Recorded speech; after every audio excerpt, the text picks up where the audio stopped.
En otro episodio de ¿Sabías qué? Vamos a presentar una muy breve explicación y resumen de cómo fue que la sociedad europea llevó aceptando el consumo del tabaco. Y es que cuando el tabaco llegó por primera vez al viejo continente, en España, en 1559, pues los europeos empezaron a escuchar información acerca de la planta proveniente de España, cuya cultura cristiana era muy estricta y asociaba el consumo del tabaco con el estigma del salvajismo, pues porque venía de las culturas indígenas y también con Satanás por el aquello de botar humo. Una muestra de esto último fue, por ejemplo, lo que le ocurrió al primer fumador europeo, el marinero Rodrigo de Jerez, quien fue denunciado por su propia esposa al encontrarlo echando humos en uno de los cuartos de su casa. Ella lo denunció ante la Inquisición y él duró preso, algunos dicen que 3 años, otros 6, en un calabozo. Sin embargo, el tabaco cada vez se consumía más, sobre todo por marineros, para lidiar con las incomodidades o el malestar que producían los viajes transatlánticos. Con el tiempo la percepción del tabaco fue cambiando y, por ejemplo, de acuerdo con el profesor Luis Rubén Pérez, él comenta que existieron algunos factores que llevaron a esa progresión en la aceptación del consumo del tabaco en Europa. Bueno, uno de ellos fue las semillas que trajo Francisco Hernández de las Indias a España, que hablamos en el episodio pasado, a la región de Toledo, para que se comenzara a cultivar el tabaco y tratar de mitigar la plaga de cigarras. Por otra parte, Ian Gatelli habla de que las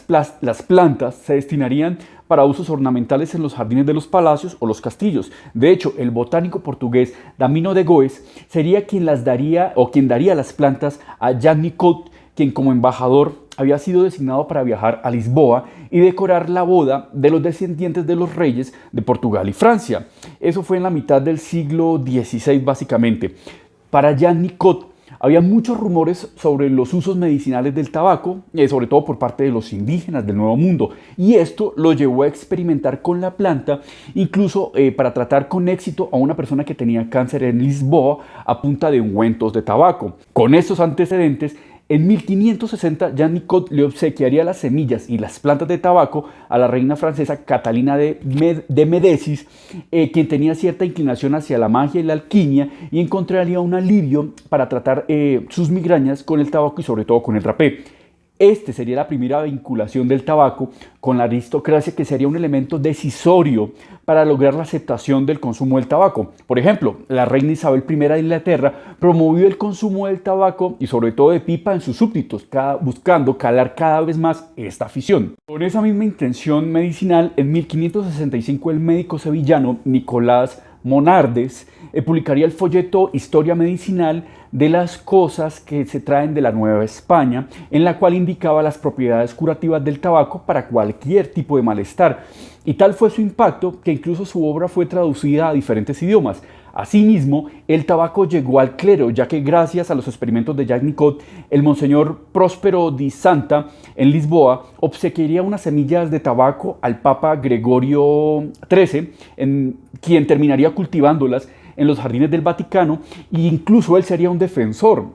precisamente del consumo del tabaco, incluso porque eso alivió sus dolencias en el tabaco. En Italia, la plata ingresó de la mano del duque de Toscana, Cosme de Médicis, quien gracias a las semillas obsequiadas por la reina Catalina, pues la reina de Francia, pudo entregárselas al obispo Saluso, quien las sembraría en el palacio, y posteriormente más monjes replicarían este gesto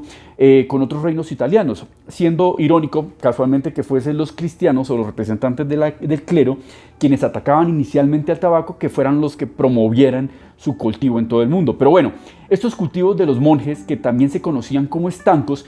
inspirarían de hecho a la corona española a adoptar dicho nombre para su modelo del monopolio, del cual nosotros ya empezaremos a hablar en los próximos episodios. Pero aún más necesario es saber que antes de este famoso modelo de administración instaurado en el siglo XVIII, el comercio del tabaco en España tuvo una connotación más flexible y libre, la cual entraremos a revisar ya en el siguiente episodio de ¿Sabías qué?